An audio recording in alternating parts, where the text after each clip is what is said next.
आज से यह पूरा नेपाल में जो हुआ, इससे पहले बांग्लादेश में हुआ, श्रीलंका में भी हुआ। कहीं ना कहीं जब ऐसा आंदोलन होता है, वो जो जनता की आवाज को दबाने का काम जब सरकार करती है, और जो मीडिया है, मीडिया जो मध्यस्थता का काम नहीं करती, मीडिया जो जनता की आवाज को जो सरकार तक पहुंचाने का काम नहीं करती, मीडिया जब जो है राजनेताओं के या सरकार के गोद में बैठ जाती है, तब ऐसी तस्वीरें सामने आती हैं। नमस्कार, दुआ सलाम।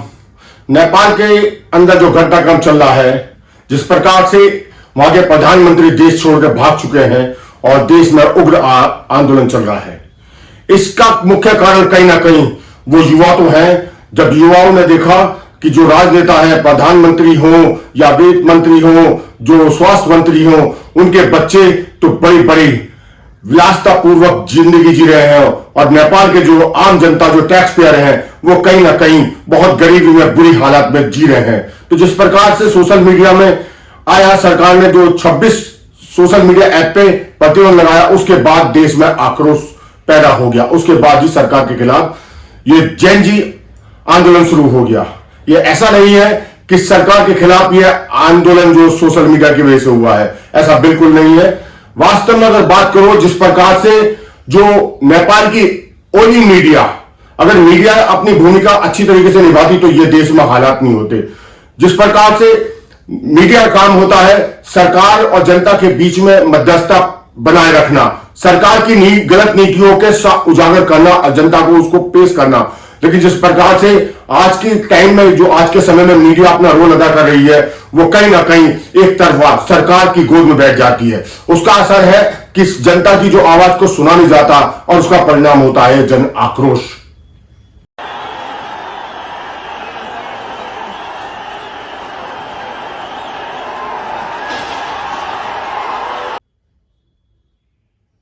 ऐसा ही नेपाल में हुआ, जो भ्रष्टाचार और कुछ कॉर्पोरेट हाउस के लिए सरकार चल रही थी, जो टैक्स पेयर थे वो परेशान थे और देखते थे जो प्रधानमंत्री हो या वित्त मंत्री हो, उनके बच्चे तो पूरी जिंदगी ऐशो आराम से जी रहे हैं, और वो विदेशों की यात्राएं कर रहे हैं, बड़ी बड़ी गाड़ियां में घूम रहे हैं, बड़े बड़े चश्मे, बड़े बड़े फोन, और विलासिता पूर्वक जिंदगी जी रहे हैं। लेकिन जो नेपाल के आम लोग हैं, जो वो जनता है, वो परेशान है। कहीं ना कहीं उसके टैक्स पेयर का उसको लाभ नहीं मिल रहा, भ्रष्टाचार चरम पर था। इसी प्रकार से, और जो मीडिया थी, मीडिया काम था कहीं ना कहीं सच्चाई उजागर करना, लेकिन मीडिया ने सच्चाई उजागर ना करके नेपाल में उस सरकार के साथ, प्रधानमंत्री के साथ उनके सहयोग में काम करती रही।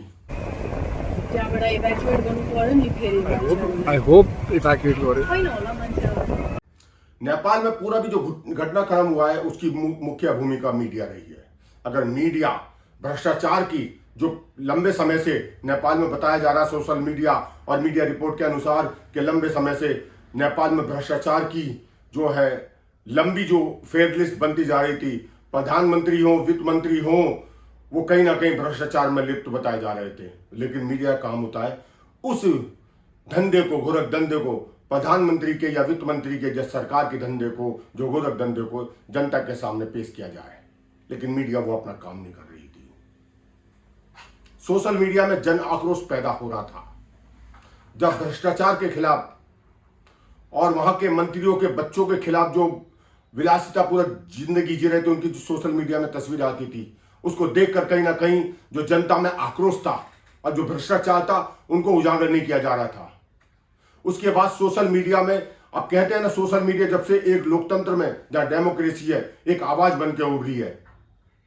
वो किसी भी देश के अंदर जहां डेमोक्रेसी, लोकतंत्र है, जहां राजशाही नहीं है, वहां एक मीडिया, जो सोशल मीडिया है, बहुत क्रांतिकारी कदम उठा रही है। कहीं ना कहीं एक मंच बनाकर सरकार की नीतियों के खिलाफ सोशल मीडिया के माध्यम से उनके कारनामों को प्रस्तुत करती है। कारण है कहीं ना कहीं देश की जो सरकार है, वो मेन स्ट्रीम मीडिया को खरीद लेती है। उन्हें विज्ञापन के नाम पर या लोभ लुभावने जो वायदे करके, या एंकरों को, रिपोर्टरों को या मालिकों को बड़े बड़े पैकेज दे के सरकार उनको, उनकी आवाज बना लेती है। मीडिया के वो घराने, मीडिया के वो एंकर, मीडिया के वो रिपोर्टर सरकार का बापू बन जाते हैं, जबकि उन मीडिया के लोगों को जनता का बापू बनना चाहिए, जनता की आवाज को सरकार के सामने लेना चाहिए, उनकी आंखें खोलनी चाहिए। लेकिन ये मीडिया के लोग जब सरकार के साथ हो जाते हैं तो सोशल मीडिया जो है कहीं ना कहीं मजबूत हो जाती है। सोशल मीडिया में लोग अपनी आवाज उठाने लग जाते हैं। नेपाल सरकार ने वही किया।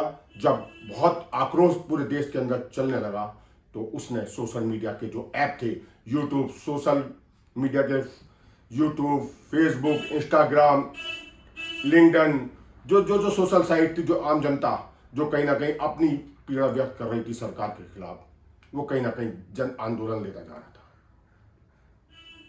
जब सरकार ने देखा कि ये सोशल मीडिया कहीं ना कहीं सरकार के खिलाफ काम कर रही है, जो मीडिया तो नेपाल सरकार ने अपने कब्जे में ले ही ली थी, खरीद ली थी, लेकिन सोशल मीडिया उनके कंट्रोल में नहीं आ रही थी।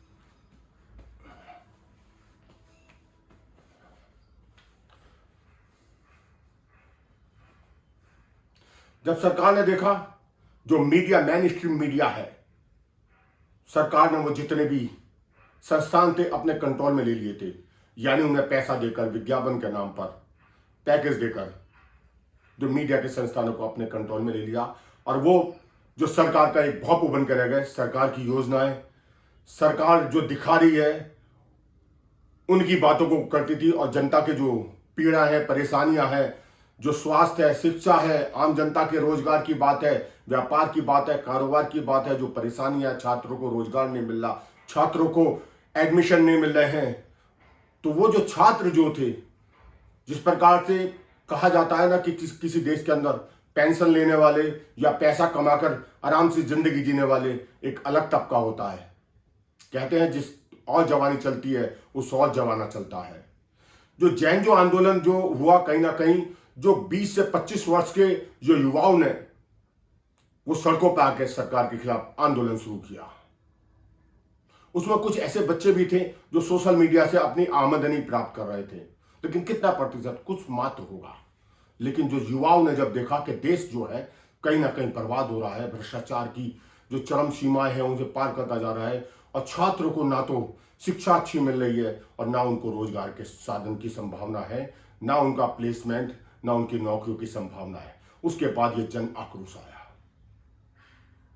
जन आक्रोश ने देखा प्रधानमंत्री हो, सुप्रीम कोर्ट हो, मंत्री हो, और बड़े दुख की बात है पूर्व प्रधानमंत्री की धर्मपत्नी को भी जनता ने आग के हवाले कर दिया। वित्त मंत्री नेपाल के, उनको जनता ने सड़कों पर पीटा, जो तस्वीरें बड़ी भयावह, बड़ी दुखदाई है। लेकिन देश का प्रधानमंत्री जिसको देश संभालना चाहिए था, उसने इस्तीफा दिया और देश छोड़ के भाग गया। ओली सरकार ने इस्तीफा दिया और देश छोड़ के भाग गया। जनता का गुस्सा फिर भी नहीं थमा। कारण क्या था? जनता चाहती क्या है? अब नेपाल के अंदर लंबे समय से राजतंत्र राजशाही रही है, और ये लोकतंत्र, डेमोक्रेसी हुई। अब इसके बाद अब पता नहीं नेपाल कौन सी तस्वीर प्रस्तुत करेगा। लंबे समय से राजशाही में रहा नेपाल, लोकतंत्र की वजह से जनता उनके खिलाफ हो गई। राजशाही में राजा की चलती है, लेकिन लोकतंत्र में जनता की चलती है। नेपाल में लोकतंत्र रहना चाहिए, जीवित रहना चाहिए। लोकतंत्र के हिसाब से ही सरकार और सिस्टम बनना चाहिए। लोकतंत्र रहेगा तो आम आदमी की आवाज भी बुलंद की जा सकती है, आम आदमी सड़कों पे भी आ सकता है और अपनी आवाज कह सकता है। लेकिन राजतंत्र अगर लागू हो जाएगा नेपाल में जैसे कि पहला था, तो आम आदमी की आवाज सुनी नहीं जाएगी। लेकिन ये कतई बर्दाश्त के काबिल नहीं है कि नेपाल की जनता ने जिस प्रकार से प्रधानमंत्री कार्यालय हो, संसद हो, सुप्रीम कोर्ट हो, वो कहीं ना कहीं अपनी जो है सरकारी संपत्ति का नुकसान कर रहे हैं, वो अपना नुकसान कर रहे हैं। डेमोक्रेसी में आंदोलन सामूहिक होना चाहिए, शांतिपूर्वक होना चाहिए, लेकिन ये उग्र आंदोलन जो हुआ है इसकी हम कड़ी भर्त्सना करते हैं, और जनता से, नेपाल की जनता से भी अपील करते हैं, या आम जनता से भी करते हैं कि किसी प्रकार से उग्र आंदोलन नहीं होना चाहिए। जब डेमोक्रेसी, लोकतंत्र में आपको आवाज बुलंद करने का अधिकार मिला है तो आप शांतिपूर्वक तरीके से अपनी बात को करिएगा। सोशल मीडिया पर लगा 26 सोशल मीडिया साइट पे प्रतिबंध के बाद यह आंदोलन उग्र होता चला गया।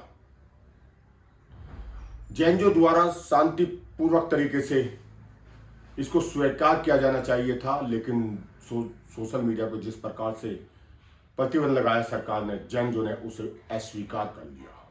मतलब जैन जो मतलब जो 20 से 25 साल के जो युवा हैं, उन्होंने इस सरकार के आदेश को सीधा सीधा कहीं ना कहीं समझ लिया। जो भ्रष्टाचार की जो एक आवाज के खिलाफ जो सोशल मीडिया एक मंच बना रखा था, वो सरकार की नीतियों के खिलाफ कहीं ना कहीं आम जनता की मुंह बंद करने के लिए काम किया जा रहा था सरकार ने। अधिकारी सड़कों पर उतर आए, नेताओं के घर हो, सुप्रीम कोर्ट हो, मंत्री हो, लोकसभा हो, सरकारी तंत्र को पूरी तरीके से नेस्तनाबूद कर दिया। देश के प्रधानमंत्री को भी भागना पड़ा। गृह मंत्री की तस्वीरें आम जनता ने उन्हें सड़कों पर दौड़ा दौड़ा कर पीटा। अब बड़ा दुख का विषय है, पूर्व प्रधानमंत्री की पत्नी को जला के मार दिया गया जनता के द्वारा। पूर्व प्रधानमंत्री जवाहरलाल नेहरू की जो उनके घर को आग लगा दी गई और उनके घर के अंदर उनकी धर्मपत्नी थी, वो जल के मर गई। जनता का ऐसा उग्र आंदोलन ये बर्दाश्त के काबिल नहीं है। जनता अपना नुकसान कर रही है अपने उन लोगों को जिनको आपने चुन के भेजा। लोकतंत्र है, डेमोक्रेसी है, आपको ऐसा कदम उठाना चाहिए था, अपनी आवाज को बुलंद कीजिए। लेकिन लोकतंत्र में जिस प्रकार से यह पूरा नेपाल में जो हुआ, इससे पहले बांग्लादेश में हुआ, श्रीलंका में भी हुआ, कहीं ना कहीं जब ऐसा उग्र आंदोलन होता है, वो जो जनता की आवाज को दबाने का काम जब सरकार करती है, और जो मीडिया है, मीडिया जो मध्यस्थता का काम नहीं करती, मीडिया जो जनता की आवाज को जो सरकार तक पहुंचाने का काम नहीं करती, मीडिया जब जो है राजनेताओं के या सरकार के गोद में बैठ जाती है, तब ऐसी तस्वीरें सामने आती हैं। लोकतंत्र में, डेमोक्रेसी में मीडिया का काम है कि जनता की आवाज को, जनता की पीड़ा को सरकार तक पहुंचाए और उनकी मांग को मनवाए। लेकिन मीडिया जो है बिल्कुल सरकार की गोद में बैठ जाती है, और उसी का परिणाम है, चाहे नेपाल हो, बांग्लादेश हो, श्रीलंका हो, वो तस्वीरें आपके सामने हैं। इसमें कहीं ना कहीं भूमिका, बहुत बड़ी भूमिका मीडिया की होती है। हाल में मेन स्ट्रीम मीडिया को कहीं ना कहीं निशाना बनाया गया। उसका कारण था, जनता को लगता था ये सरकार की आवाज है, सरकार का बापू है। टीवी चैनलों में एंकर, रिपोर्टर जनता को लड़ाने का काम करते हैं। पहले कोई भी मीडिया कर्मी, एंकर जो है जनता के बीच में जाता था, लेकिन अब जो है सोशल मीडिया के अलावा जो मीडिया मेन स्ट्रीम है, वो चैनल जो है कहीं ना कहीं आम जनता को लड़ाने का काम करती है। लेकिन उस एंकर और रिपोर्टर की इतनी हिम्मत और औकात नहीं होती वो जनता के बीच में जाए। नेपाल की जनता ने मीडिया को भी नकार दिया, आम जनता को भी नकार दिया, और नेताओं को भी नकार दिया। ये आग कब बुझेगी? ये आग बुझेगी अगर मीडिया अपना काम ईमानदारी से करे, और जो सरकार है, चाहे प्रधानमंत्री हो, चाहे वित्त मंत्री हो, चाहे स्वास्थ्य मंत्री हो, अगर वो अपना काम सही तरीके से नहीं करती तो मीडिया उसे बेनकाब करे।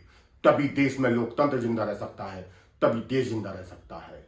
तो मीडिया के, जब तक मीडिया, अब जो है मीडिया घराने हो गए हैं, रिपोर्टर और एंकर कहीं ना कहीं जो दलाल हो गए हैं, इस कारण ऐसी ऐसी तस्वीरें आ रही है। तो नेपाल में शांति रहनी चाहिए, हम तो यही कामना करते हैं, और नेपाल के लोगों से भी प्रार्थना करते हैं, निवेदन करते हैं, ये आप जो जनहानि हो रही है, जो लगभग 20 लोग मर गए हैं, या आपने पार्लियामेंट जला दी, सुप्रीम कोर्ट जला दी, जहां आपको न्याय मिलता, वो अपनी कहीं ना कहीं आप अपनी संपत्ति का नुकसान कर रहे हो, उसका भार आपको टैक्स के रूप में कहीं ना कहीं चुकाना पड़ेगा। मीडिया अपना काम ईमानदारी से करे और जनता शांति से रहे। जय हिंद।